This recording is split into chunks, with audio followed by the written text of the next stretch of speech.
Praise the lord. దేవుని ఘనమైన నామమునకు మహిమ కలుగును గాక. ప్రభు నామమున మీ అందరికీ హృదయపూర్వక వందనాలు. ఈ ఉదయకాలము దేవుని వాక్యాన్ని విందాం.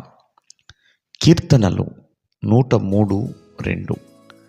నా ప్రాణమా, యెహోవాను సన్నతించుము, ఆయన చేసిన ఉపకారములలో దేనిని మరువకము.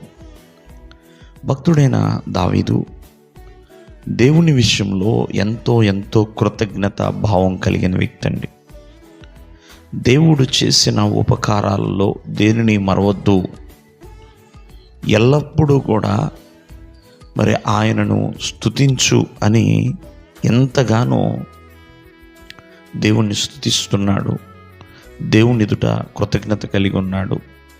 దేవుడు చేసిన ప్రతి మేలుని జ్ఞాపకం చేసుకుంటున్నాడు. నిజమే, భక్తుడైన దావీదు ఈ కీర్తన భాగంలో ఎన్నో మార్లు నా ప్రాణమా దేవుని నమ్ముకుని మౌనంగా ఉండు, ఆయన వలన మనకి నిరీక్షణ కలుగుతుంది, ఆయనే మన శైలముగా ఉన్నాడు అంటూ ఎన్నో మార్లు దావీదు దేవునికి ప్రార్థన చేస్తూనే ఉంటాడు.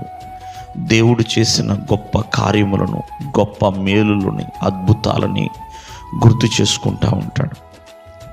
ఎప్పుడైతే దేవుడు చేసిన మేలుల్ని మనము జ్ఞాపకము చేసుకుంటూ ఉంటామో దాని వలన కొన్ని ఆశీర్వాదాలు ఉన్నాయండి.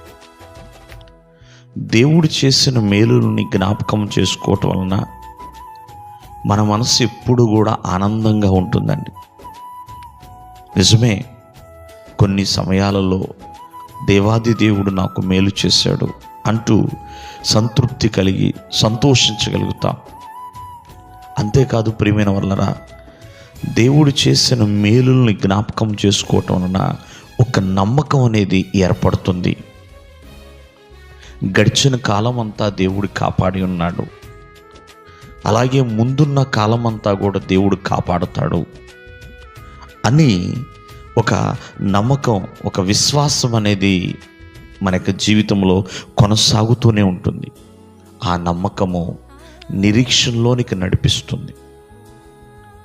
ప్రేమైన వాళ్ళరా, దేవుని యందలి సంతోషమైన, దేవుని యందలి నమ్మకమైన, దేవుని పట్ల నిరీక్షణైన గడిచిన కాలంలో చేసిన మేలుల్ని జ్ఞాపకం చేసుకోవటం వలన కలుగుతుందండి.